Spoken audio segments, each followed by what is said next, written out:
Today I would like to dedicate the study in the Yortzeit today, 19th day of the month of Elul, in memory of my grandfather. Today it's his Yortzeit, my father's father, Harav Yaakov Yitzchak ben Harav Naftali.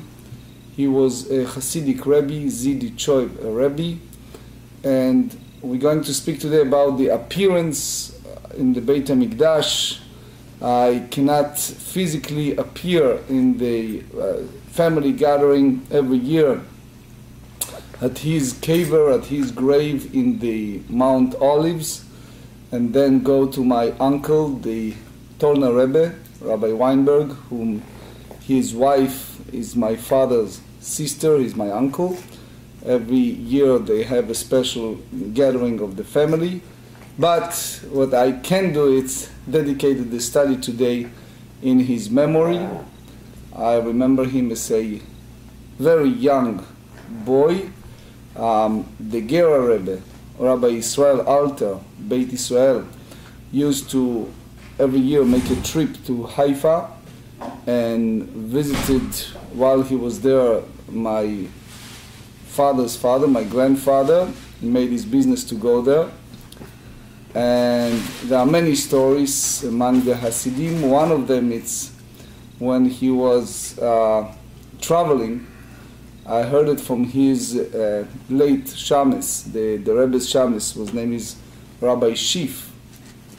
And he said that while they traveled with the Gemarrah Rebbe to Haifa, he said to them, since we are planning to stop by Rabbi Weisblum's house, apartment, I would like to tell you a story about Rabbi Melech of Lizhensk, since he is a Ben Achar Ben. So the Rebbe told the Shames, the assistants, a story about Noam Elimelech. And then the Shames went upstairs and knocked my grandfather's apartment and asked if the Rebbe can come in. And he came in, and my brother and I was sitting there. And they said my grandfather was very, very strict. So no time waste. So he sit with the Rebbe, and the Rebbe said, I hope I'm not imposing on you. He says, no. So it was a moment silent, and my grandfather told the Rebbe the story about Noam Elimelech. And then it was almost word by word what the Rebbe said while they're traveling in his car to Haifa. And then he said, they bless each other, and they walk. While they're walking downstairs, the Rebbe said to his assistant, Rav Shif, now you understand what does that mean, an anikel, a descendants of Noam Elimelech. He says, almost word by word, the story the Rebbe tells the Shames, my grandfather told the Rebbe without communicating earlier. Anyway, he was a great man. He survived the Shoah. He lost a very large family members during the war. He was extremely disappointed to know that his community did not follow his idea to leave Europe a short time before the war. So basically everyone else that stayed there disappeared. No one survived. But he came there with my father, two uncles, and one aunt. They did not settle in Haifa. They just get temporary visitor. Later, he gets the capability to be there more as a legal resident. Wasn't easy with the British mandate. And he built his small shtibel, small shul, by all means not compared to what he had in Europe. And he passed very young. The news from Europe was too overwhelming for him. Anyway, may he rest in peace today. We start with Nanatam, Elu Dvarim She'en Lahem Shi'ur. This is a well-known statement that we said every single day. It's a Mishnah that basically on Tractate Peah, the first chapter, there is a concept of biblical measurement. The Torah gives us a measurement for many things. This is exactly what you have to do, clearly.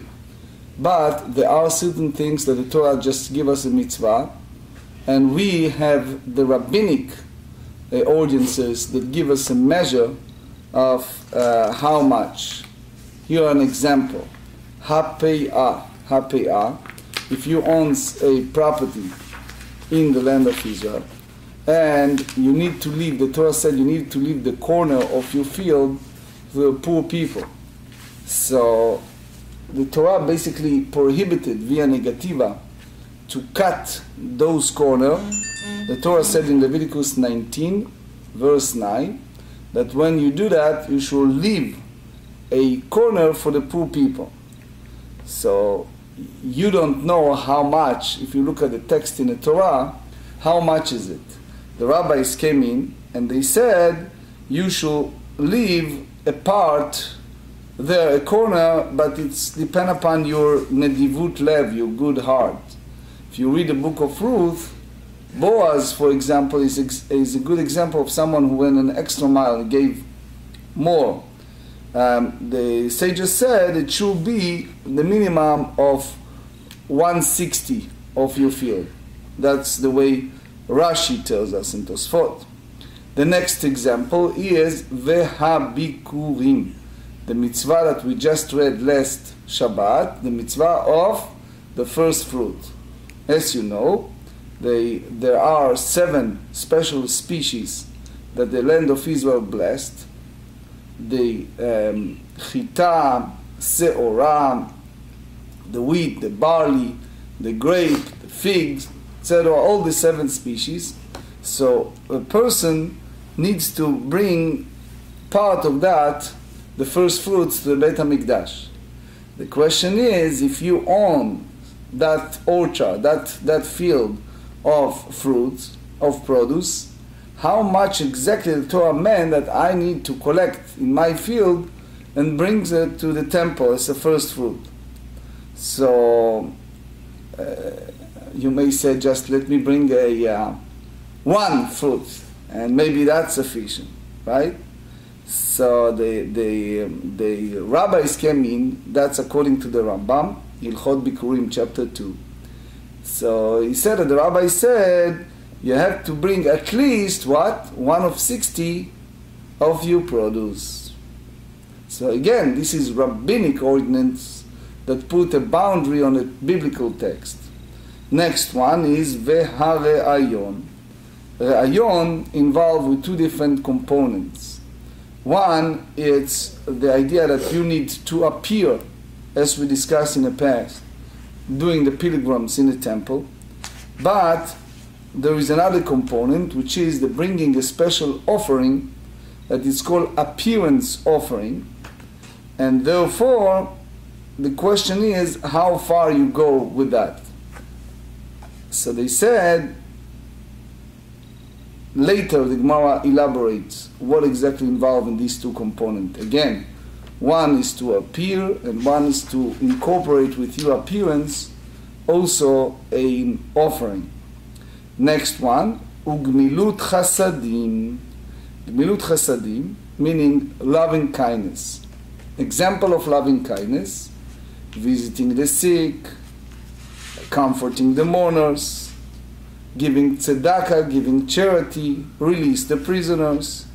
So you don't know how far you should go with this idea. So biblically speaking, you don't know. The sages came in and they said a person should not give more than what? Than 1/5, more than 20% of your earning. You should not exceed it more than that, because it appears if you exceed it, you have not much left for yourself. The Talmud Torah, this is something that we discussed many times, the mitzvah of study Torah day and night, as much as a person can. There is a mitzvah to study. The problem is, if you are busy making a living, but making a living, it means something that you need for survival, not something that you want just to get richer. So when it's come to that, you still have the obligation to study Torah, but just to set up a time in the morning and the evening to study, while the rest of the day you can involve with your occupation, with your business. According to Vilna Gaon, every single word you study in the Torah, it's an independent mitzvah, separate mitzvah. So again, you don't know the measurement. We just, if you look carefully at this list, eventually we have measurement of the first two components, Pe'ah and Bikurim. When it's come to Talmud Torah, they don't give us a clear measurement. They just said, do what you can. Correct? So, one of the lists, as we said earlier, of those important mitzvot is the appearance in Beit HaMikdash. It's called Olat Re'iyah, to appear in Beit HaMikdash, and you should not come to the Lord empty-handed. So therefore you have to incorporate with your appearance what? A special burnt offering, that this offering goes solely on the altar for the Lord. So here Amar Rabbi Yochanan, when it's come to a measurement of amount, he said, Kusvurim anu lomar ein lo shi'ur lemala, which means a person can bring as many burnt offering as he wished to. Aval yesh lo shi'ur lemata, meaning there is a minimum amount that you can bring as offering. Meaning you should not have something less. In those days it's called ma'ah kesef. Ma'ah kesef, that's the measurement in the Mishnah, following the Bet Hillel, which is the minimum amount. How do you say it? When you do some dinners or some occasions, you said suggested donation, etc. So there is a minimum amount you're expecting a person. So again, Rabbi Yochanan tells us, if you want to increase, that's wonderful, but it should not be less than amount of ma'ah kesef. Mem ain, not 100, ma'ah. It's the amount of coin, silver. Ad sheba Rabbi Yoshua beRebbi, until the head of Judge generation, its name is Rabbi Yoshua beRebbi, velimed, hare'ayon, this offering, this korban re'iyah, ein lo shi'ur lo lemala velo lemata. No, if you follow the way that's written in the Torah, a person can bring as many offerings as he wish to, and he also go the other way, that he bring offering that is not even in the size of ma'ah kesef. Aval chachamim omrim, and the question is, what do you mean aval, but the sages said? So I explained in my book Biurei Klomar berashi al hashas. Rashi here tells us, כלומר שיעור מאה כסף ושתי כסף אמרו במשנתנו בראייה ובחגיגה. מדברי חכמים אמרו, אבל אמרו חכמים גרסינן. So Rashi here in short, I elaborate, but Rashi in short said, it doesn't mean that this is the Rabbanan, the sages that disputed Rabbi Yoshua beRebbi. It's all part of what Rabbi Yoshua beRebbi himself said, that when it's come to biblical measurement, there is no measure, neither the amount that you wish to can be more, can be less. However, following the measurement of the sages, they do have a measurement, which is, as we said, ma'ah kesef. Said hare'iyah ma'ah kesef, meaning the offering, burnt offering, has to have a minimum, according to sages, of what? Of ma'ah kesef. Ma'ah again is a silver coin. והחגיגה שתי כסף, and the festival peace offering has to be 2 silver coin. Meaning, if we understand now the Mishnah correctly, following biblical precept, the offering of appearance has no measurement, neither higher nor lower. However, if you dig in the sage's view, it has to be lower minimum amount, which is ma'ah. So how we wrap up all of that? That when it's come to all these lists, Pe'ah, Bikurim, Re'ayon, Milut Chasadim, all these lists that we have, I'm sorry, Gmilut Chasadim, it means is no measurement biblically speaking, yet the sages have a measurement. So now we go to my hareayon. When it's come to the mitzvah of appearance, to which this mitzvah is referring. Because if you look at the Hebrew language, you can use the word hareiyah. Re'ayon, it's something that, like facial appearance. It's like you said, you have to show your face. Do you ever heard that expression? So they said, Rabbi Yochanan amar re'iyat panim ba'azara. So Tosfot explained to us something very beautiful. Imagine, like David's planning now, to go to Israel. So let's say David go to Israel and he visits his friend Netanya from South Africa, right? And he bring him a present, right? Let's say. So now imagine if he goes and visit him during his vacations time 5 times. Does he needs to give him 1 time a present the first time he's there? Or each and every time he goes there, he needs to give a separate present. Now, lehavdil, no comparison. When someone comes to Beis Hamikdash, right? So the question is, this obligation of Olat Re'iyah, Tosfot said, applies solely for the first time you go to the Beit Hamikdash during the festival to that courtyard, and not the future. וריש לקיש אמר ראיית פנים בקורבן. So each and every time he needs to bring a separate offering. So think about it. If you go to visit friends, sometimes you feel, I don't like to come empty-handed, so you come with something, right? So here, when it's come to visit the Lord, he hold, or Rish Lakish hold, each and every time you need to bring something. So the Gemarrah circumscribed, limited that disputation. They said, Be'ikar haregel, when it's come to the first day of the appearance in a festival, Kulei alma lo pligei dereiyat panim bekorban.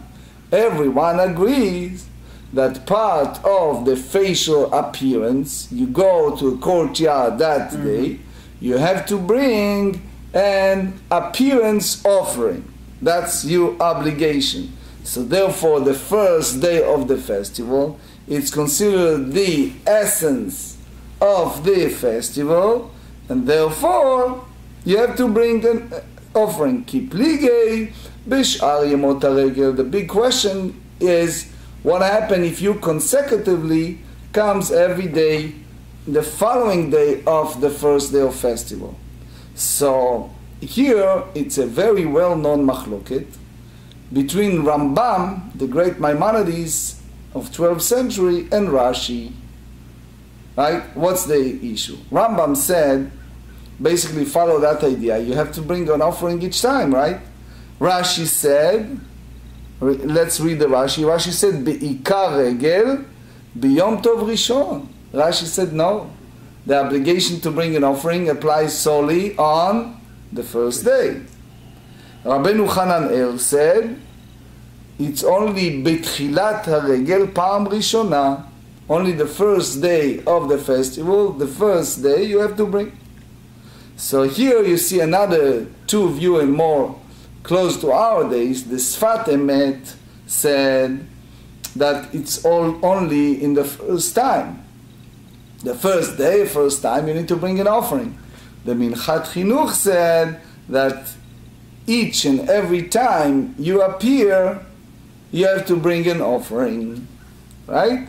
So with that in mind, now the Gemara put another limitation, and they circumscribe by saying, Kol heicha de'ata ve'aite. Every time, each and every time, in any case that one comes and bring an offering, Kule alma lo pligei dimekablinan minei. Everyone agrees that we accept it from a person. One is the disputation, ki pligei de'ata velo aite. A person show up and bring nothing with him, empty-handed. Oh, so what do you do now? The Rabbi Yochanan סבר ראיית פנים באזהרה בכל אימת דעתי לא צריך להטויה. So a person have the mitzvah of appear in a courtyard, and each and every time he appears, he doesn't need to carry with him a separate offering. ריש לקיש אמר ראיית פנים בקורבן. You know that they are in-laws, each other. He married Rabbi Yochanan's sister. Anyway, so he said, ראיית פנים, when you appear in a temple, you have to bring offering with you.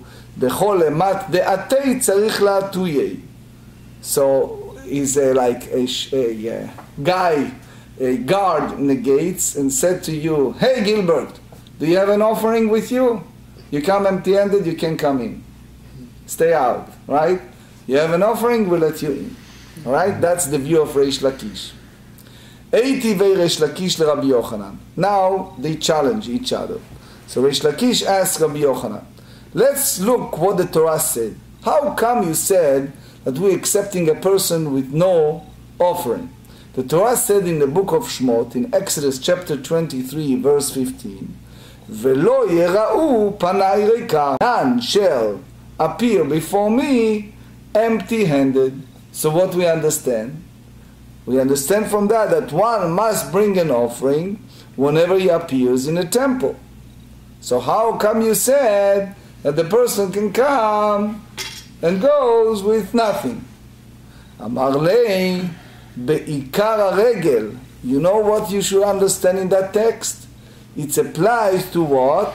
To the appearance when you go on the first day of the festival. Then I agree with you that he should bring something with him. But the rest of the days of the festivals, you do not have any biblical obligation. Okay? So, the Siach Yitzchak elaborates on that, and he said, look, each and every day of the festival, we agree that it's incorporated, it's part of the festival, okay, in so many ways. So, Reish Lakish wants to clarify the text, what exactly the text meant.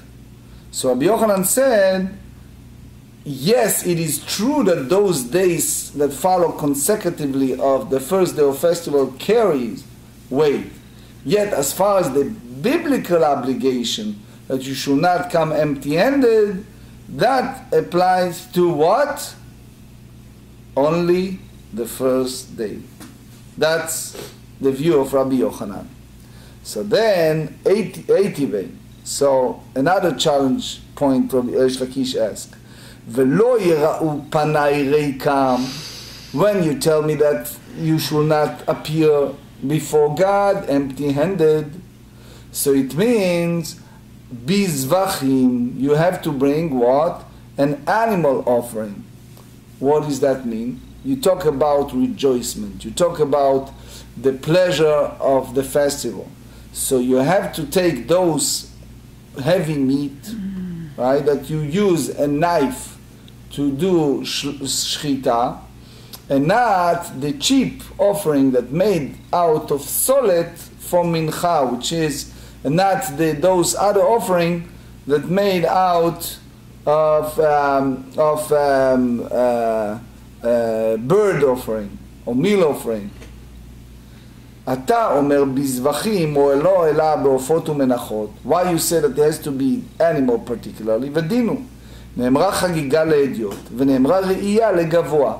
The Torah said a festival peace offering for a commoner to eat, and also they said that the burnt offering of appearance, which is for God.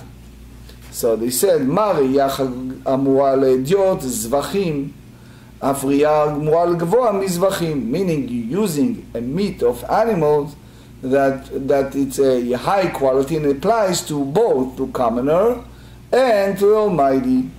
Umayin zvachim olot. So what are these animal offerings that the festival pilgrim sacrifice to God? It has to be burnt offering. או אינו אלא שלמים. You may think that no, it applies to different offering. It's called peace offering.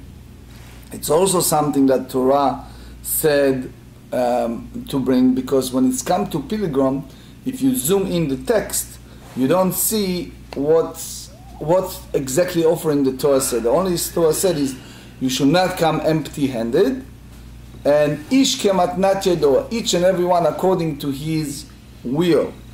ודינו, נאמרה חגיגה לאדיוט ונאמרה חגיגה לגבוה. מה חגיגה אמורה לאדיוט בראוי לו? אף ראייה אמורה לגבוה בראוי לו. Which is, what is ראוי לו? ראוי לו is something that you take the offering and you don't use it for people, you totally burn it as an offering to Hashem. said, וכן בדין שלא יהיה שולחנך מלא ושולחנך רבך ריקם. Now, imagine you have a boss, a master that provided the livelihood, the nourishment to people, and you have the servant who worked for the master, and he have his table filled of food, and the master have no food, or little one. How it looks like? Something wrong. Okay? The master of the universe, Almighty God, provide us everything, so it should not happen that we have our plate full and our language God's not. So therefore, you have to use a heavy meat on the altar, which means that's a burn offering made out of meat. So Reish Lakish challenged, he said, you know what, every time you appear in the courtyard, you have to bring to Lord that expensive offering. So Rabbi Akiva challenged that, and he says, so what exactly now Reish Lakish add to what he said earlier? So he explained that the idea is, he wants to emphasize that it's not each and every time, but he wants to differentiate between the first day and the rest of the week. He tried to come to the idea that part of the rejoicement of festival is to bring an offering, and it should be on a daily basis. So it means you should, I don't know if it's a great example, but a friend of mine, he wrote a book. So the first edition, he gave away to many people. He gave it to journalists to write the cover of the book. He gave to people, you write books, right? So you know the business. So, and later he realized that people don't appreciate when you give away books. Mm-hmm. So he has an attitude, give me even a couple of dollars. But if you like my book, I want you to purchase it, even to his friends. And I was like surprised when he charged me and a few other colleagues. But he explained to us in a meeting that that's the right attitude. Because when people get things free, many times they do not appreciate what they have. When they pay for something, they feel different. So in that sense, what we try to say is, he said, this is a huge privilege for people to go to the Holy Temple and visit Hashem in a festival. It's not something that happened in a mundane way. If you think about Eretz Israel, one of the things that my late grandfather used to say is, when he used to go to Czechoslovakia in those years, it was a special place that called Marinsbad, Karlsbad, Marinsbad, that was like a spa place. The rabbis of the Agudat Israel that he used to belong used to go and meet once a year for a rabbinical convention. Hundreds of rabbanim from those areas, from Poland, etc., used to get together once a year to meet. And he was one of the rabbanim that, I don't think it's a right word to say that preaching Zionism, because one may misconstrue the concept. It's the idea that he preached that we should make aliyah, we should go to Eretz Israel, etc. So he was very strong advocate. So one of the things that was very strong by his mind is the idea that our ancestors, meaning his ancestors, will walk barefoot in the snow of Europe if they have a chance to be in Eretz Israel. And we now have this opportunity, which didn't happen for about 2,000 years. We should be grateful and use that opportunity to do to do it. So here, a person's go to Beit HaMikdash, the Holy Temple. If you look at our history, most of those years in the Jewish history, unfortunately, we are in the diaspora. If you count the years of the existence of Beit HaMikdash, we have the first temple 410 years. We have the second temple 420 years. So if you wrap up all the Jewish existence from the time of the ancient Abraham to our days, and you count the years, many years the Jews live in Israel and the Jews have a temple, it's very little, right? It's what? It's below than 1/5, below than 20% of the time. So therefore, Reish Lakish hold, a person's go there, and you have an opportunity to visit the holy site of the courtyard. So it's not just the first day. Each and every time you should be so grateful, you should bring with you a special burnt offering to the Lord. That's solely dedicated to Lord as an act of gratefulness for being able to zoche, to have this special zchut, special privilege, merit to do it. So Rabbi Yochanan responds, Amar lei be'ikar haregel. If you look, zoom in the Torah obligated the person to do it the first day, and not, again, the Korban Hagigah himself, that offering applies to the first day. And you cannot derive from that the other component which called Shalmei Simcha, a rejoicement of peace offering from that one. Eitivei Rabbi Yossi ורבי יהודה. 3 רגלים בשנה נצטוו ישראל לעלות ברגל. 3 times a year, 3 pilgrims, we have the obligation to appear. בחג המצות, ובחג השבועות, ובחג הסוכות. ואין נראים חצאים, משום שנאמר כל זכורך, they all need to come together all day male. ואין נראים ריקנים, you can come empty-handed to temple courtyard.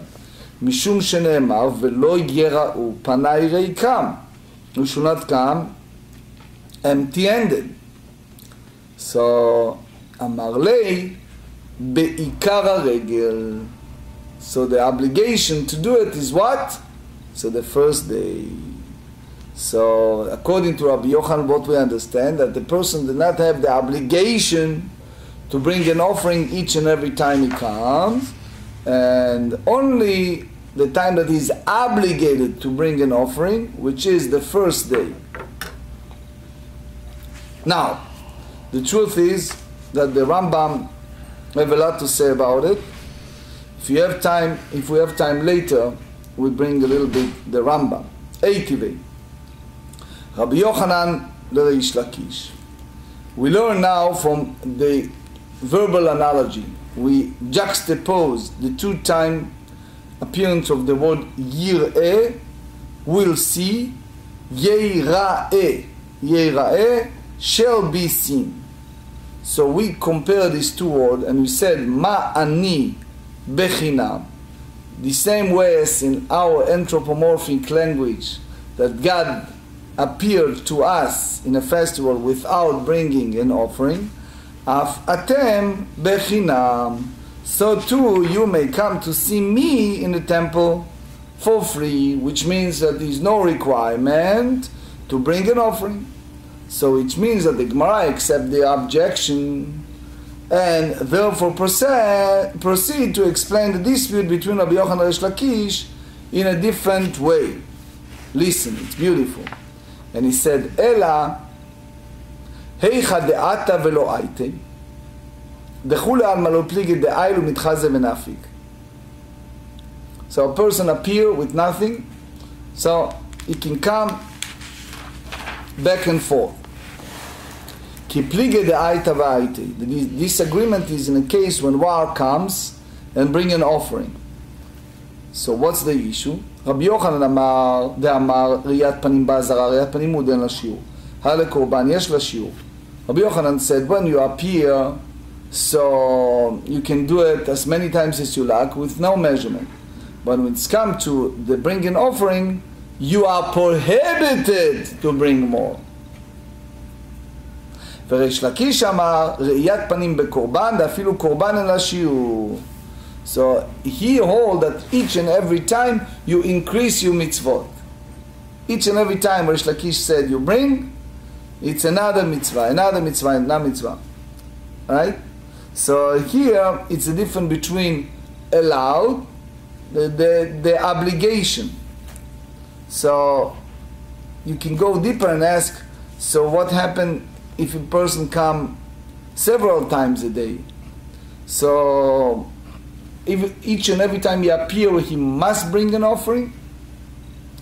So here they use a line in the book of Proverbs, chapter 25, that you can take it in many different directions. But let's read first the text.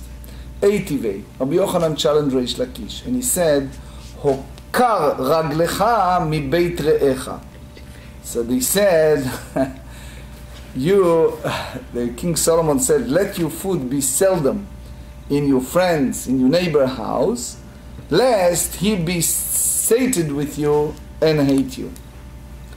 I don't know if it's right or wrong to quote Bialik, but one of his writing, Chaim Nachman Bialik, he was one of the maskilim, one of the people in the era of the Enlightenment, that he has some foundation in traditional Judaism, but then anyway, so he wrote like an allegory in his poetry of two men, one visit the other. So you go to your friends, you stay the first day, he can get over how happy is he to have you in his house. Then the second day, he's okay. Then the third day, you start thinking, when is the time that you leave? And then the fourth day, he can't wait to see you leaving the house. I don't say it's applied to everyone. I know by me it's a little different. People call my house Weisblum B&B, right? Len used to say, right? Bed and breakfast. But average person, that's the way they feel. So here, King Solomon gave an advice. And he said, go to your friend not so often, because if you go often, it will be overwhelming. He gets satiated with you. So what is the implication? He tried to bring this as a proof that a person should not overwhelm, in our language, God by bringing offering. That it's like we said Leman Achai V'Re'ai. It's like God is like in our human language is like friend of us. Okay? So how come Reish Lakish said that he should bring an offering each and every time in that festival? So hatam. So it doesn't mean that we need to reduce. It's just want to make a clarification. Sen hatam bechataot ve'ashamot. So there are people, let's face it, as the Gemarrah Rabbi Weisblum tells us, that they said, okay, let me sin, and then I bring an offering, and then God will forgive me, right? So let me do this, and guess what? Later on, I'll bring an offering. So this is something that God didn't like. כדרבי לוי, דרבי לוי רמי, כתיב עוקר רגלך מבית רעך, וכתיב אבוא ביתך בעולות. And I bring an offering when I come to your house. So it means that you should increase offering. לא קשיא, כאן בחטאות והאשמות, כאן בעולות ושלמים. You have to differentiate between a guilt offering and a sin offering, that it's better not to sin in the first place, versus the others, which is the peace offering and burn offering, that one may bring as many as he likes. תניא נמי אחי, עוקר רגלך מבית רעך בחטאות והאשמות, הכתוב מדבר. אתה אומר בחטאות והאשמות עונה לבעולות ושלמים, כשהוא אומר אבוא ביתך בעולות ואשלם לך נדרי, הבעולות ושלמים אמור. המניקם עוקר רגלך מבית רעך, חטאות והאשמות, הכתוב מדבר. So again, the whole concept is we have to differentiate in the offering. You have an offering that it's appease to the Lord, and you have an offering that is not. If it's a atonement for sin offering, and all these type of offering is one concept. If it's a voluntarily offering, that it's a peace offering, etc., appearance offering, it's a different mindset, it's a different concept of offering. Now we said ve'en nirim chatzaim. En nirim chatzaim, which means when they appear in the house of the Lord, they should not come in part, group and group. So Savar Rabbi Yosef lemeimar. Rabbi Yosef wants to tell us, man de'it le'asara banim, lo lisku ha'idna chamisha, or lemachara chamisha. Meaning, he should not leave some of his sons that he should not come. So it means that all of his 10 sons needs to come together in one time. Do not come in a two group.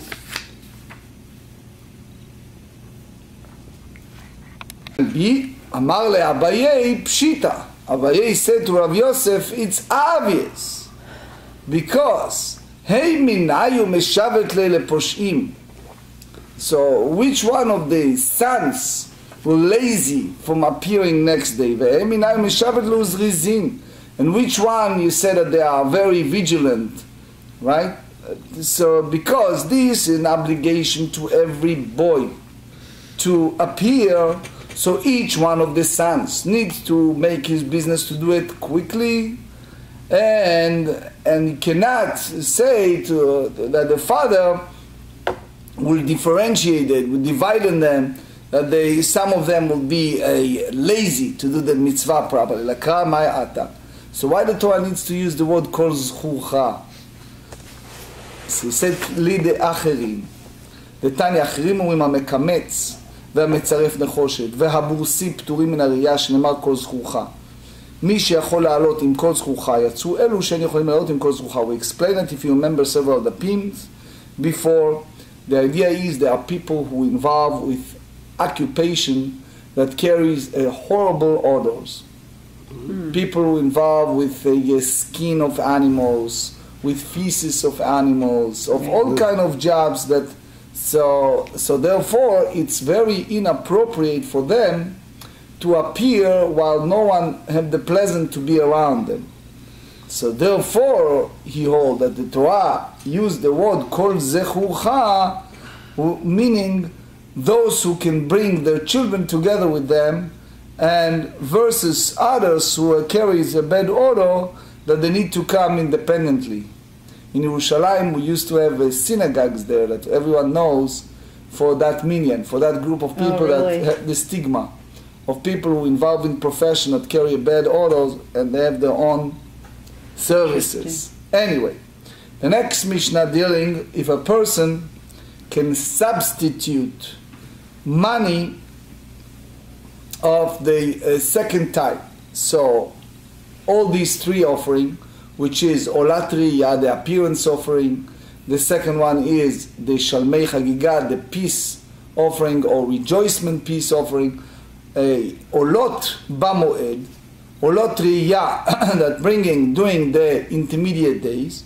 Baot Minachulin, you can use the money that you substitute from non-sacred property, not from sacred property such as second type money. Ve'ashlamim mina maaser, the peace offering can come from that second type money. Yom Ritov harishon shel Pesach, the first day of Pesach. Bet Shimon mina cholin, bet mina maaser. But they said even you can use the type. Yisrael, people who are not kohanim, who are not priests. So he said, Yotzin yedei chovatan ben darim undavot. They fulfill their obligation to eat peace offering with rejoicing with their voluntarily vows and gift offering donated during the year and sacrifices in a festival. Uve ma'asar be'ema, the same apply to animal type. והכהנים בחטאות והאשמות, those guilt and sin offering, ובבחור, the firstborn, ובחזה ובשוק, אבל לא בעופות ולא במנחות. However, they not fulfill the obligation with the birds as a sin offering, and nor with the meal offering, only eating of meat that constitute rejoicing. And we explained many times that when it's come to the offering, you should use a meat, heavy meat, that's considering in that concept as act of rejoicement. If you remember yesterday when we talked about the wife coming with a husband and rejoice the festival, part of that is rejoicement of the meal, that involve with that meat that carries in our modern days expensive meat, that it's considering a feast of rejoicement.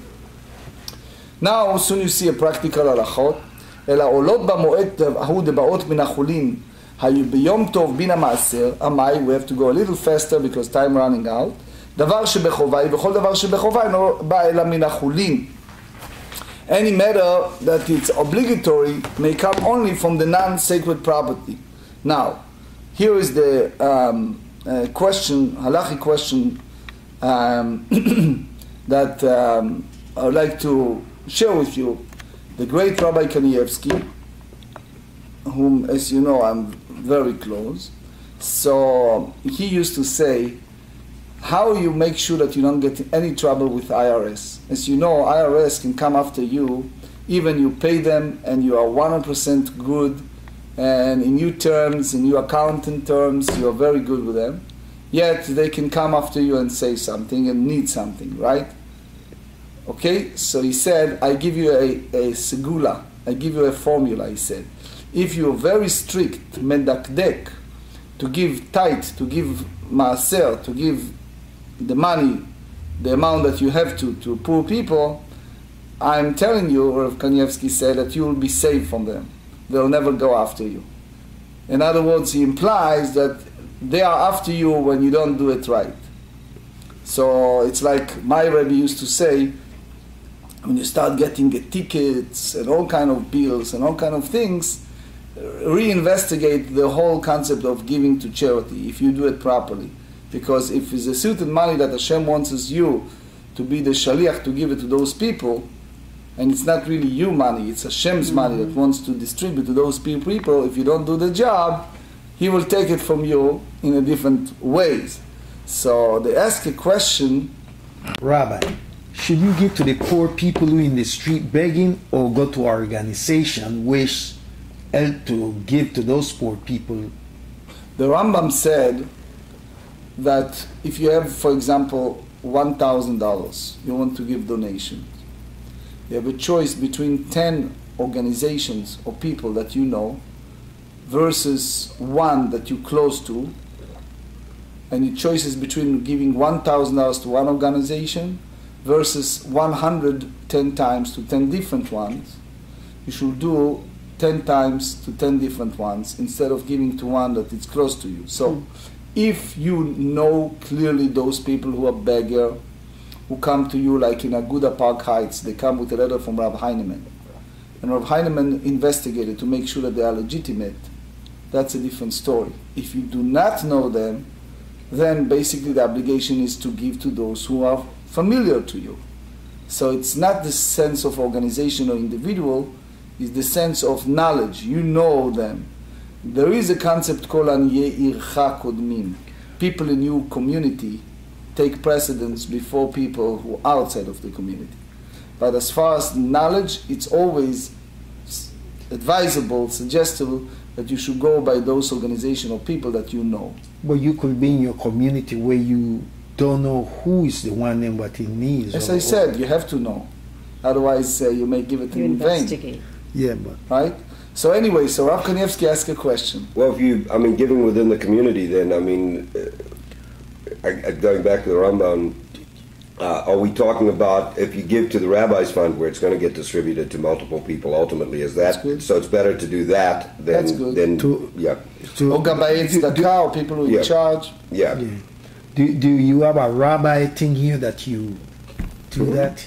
We have in Aguda Park Heights, Rav Moshe Heinemann, for example, that I 100% trust, and the Meshulachim, the people come from Israel, from around the world, he investigated individually each and every one of them, and he provided a letter, and in his letter he has a specification of the level of giving.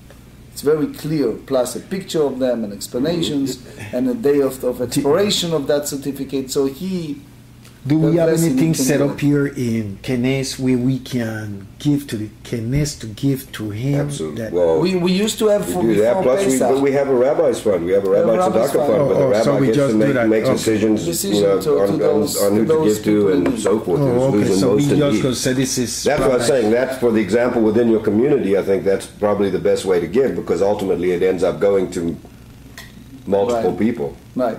So, So they asked Rabbi Kanevsky, what do you do in Purim? Purim we have a mitzvah of mishloach manot, giving to poor people, and it's also a mitzvah of matanot levyonim, separate act to of friends. charity to two poor people, separate story from the mitzvah of tzedakah. So a person, is he allowed to take money that he allocate for tithe from Asrot and distribute it for those purposes? So he said he bring the Magen Avraham that brought the Maharil that said, here you see clearly what they said in the text, Kol davar shebechova eno ba ela min achulin. He said everything that it's a obligatory matter may come only from non-sacred property. So וכי תימה וכמה שלן דעולות במועד באות ביום טוב אינן באות כמען כבית שמאי דתנן. בית שמאי אומרים מביאים שלמים וסומכים עליהם, אבל לא עולות. בית אומרים מביאים שלמים ועולות וסומכים עליהם. So it's a famous question they asked the Khatam Sofer, the great rabbi. They asked him, it was in those years in particular, it was the in-laws that commit themselves. For example, is a yeshiva boy, and the father of the girl is a businessman, and he said, okay, I commit myself for example, for 5 years to support you, you sit and study, and I support you. So he commit himself for his in-law, for son-in-law. But, you know, economy can go ups and downs, right, Kat? Yeah. And you never know what's going to happen. And that guy, all of a sudden, had no money. He lost his business, right? So the question is, can he go now, whatever he has in income, and use the money that was allocated for the poor to give it to his son-in-law, or not? You hear the question? They asked the Chadam Sofer. It's not a simple question. No. So he said there is a concept called Gzeilat Ani, which is a fascinating concept in rabbinic thinking. The idea is, since part of your income, it's not actually yours. It's Hashem using you as a vessel Right. to give that money to the poor people. That money is already designated for them. You are like stealing, in a way, their money by changing the direction of what that money should be. So if milechatchila, if in advance you dedicated the pushke, you dedicate the charity fund, you dedicate this to a general distribution, or you make a condition that if, God forbid, my business turn sour, I can use that money for other purposes, that's a different story. But since you didn't make that I precondition, see. and the same I heard from Rav Nissim Karelitz, the head of the Bet Din in Bnei Brak, he holds the same thing, that if you have a lechatchila in advance tenai, in advance condition, that's different. If not, you cannot do that. חסו מחסרה והחקטנה. Let's continue. עולות נדרים ונדבות במועד באות. ביום טוב אינן באות. ועולת ראייה באה אפילו ביום טוב. That's the follow בית הלל. Good morning, Dr. Friedman. וכשהיא באה, אינה באה אלא מן החולים. שלמי שמחה באין אף מן המעשר. בחגת יום טוב הראשון של פסח, בית שמע אומרים מן החולים, בית אומרים מן המעשר, which means the money from the second tithe. תנא המח עולות נדרים ונדבות במועד באות. במועד באות. ביום טוב אינן באות. ועולת ראייה באה אפילו ביום טוב. כשהיא באה, אינה באה אלא מן החולים, ושלמי שמחה באים אף מן המעשר. בחגת יום טוב של פסח, בית שמע אומרים מן החולים, בית אומרים מן המעשר. Which means that's exactly the way we explain in the Mishnah. מה ישנה חגת יום טוב ראשון פסח? Why you differentiate between the first day of Passover from the others? Why we specifically said the first day of Pesach? אמר רבי אשי, הקמה שמה חגת 15 אין, חגת 14 לא. So I explained in my book, here Rashi said, כלומר לאחר נקת פסח לפי שיש ערב פסח חגיגה אחרת, which means that there is a separate one that you bring together with the Paschal lamb. So therefore, you do not have the obligation to bring it something from the non-sacred, So it means what they said in the Mishnah and the Braita in regards to the first day of Pesach, it's in order to differentiate between that one to the others that applies specifically to Pesach. Alma Kasavar. We derive from that, page 8, that Hagigat 14 lav d'oraita, that the festival peace offering of the Yudalet of the 14, it's not biblical, and therefore you cannot use the rule that something and davar shebachova, something that obligatory come from something that it's non-sacred, and therefore one may bring it even from the Maaser Sheni, from the second tithe funds. Milchot Maasrot Aniyim, chapter 1. There is no measurement for produce of the corner by Torah law, as one can fulfill his obligation by leaving even one stalk in his field. However, by rabbinic law, midrabanan, that's a different story. One must leave no less than 1/60 of the field. It is appropriate to increase this amount according to the size of his field. It's current yield and the requirement of the poor in that area. The same in the Bikurim, no measurement of the first fruit by Torah law. By rabbinic law, one bring at least 1/60 of his harvest. The re'ayon, the appearance, by the Torah law, there is no fixed measure of festival offering. However, the sages declare that one should spend no less than 1 silver me'ah for the burnt offering of appearance, no less than 2 silver me'ah for the peace offering. Loving kindness, that's Rambam Ilchot Avel, chapter 14. It's positive mitzvah by rabbinic law to visit sick, comfort mourners, eulogize the deceased and arrange for the funeral and burial, raise funds for the brides in need, and increase the joy of a bride and a groom. This seal of mitzvot to all acts of loving kindness that have no specific measure. The study Torah, that's a well-known Shulchan Aruch Yoreh De'ah 246. There is no measurement for the mitzvah of the Torah study. One obligated to study Torah as much as he can. And we talk about the appearance in the Beit HaMikdash. So we explained when it's come to appearance, the mitzvah to appearance is fulfilled by coming to the Beit HaMikdash, the temple, and sacrifice a burnt offering of appearance on the first day of the pilgrim. That's Rabbi Yochanan. One may fulfill his obligation with either an animal offering or bird offering. That's the Kesef Mishneh. One who comes to the temple on the first day of the festival without an offering, it's in violation, because the Torah said, "Velo yira'u panai reikam," and none shall appear before me empty-handed. However, one is not given malkot for that, but is not involved with the fulfillment of the mitzvah. And again, more than that, it's Rambam Ilchot Chagigah, chapter 1.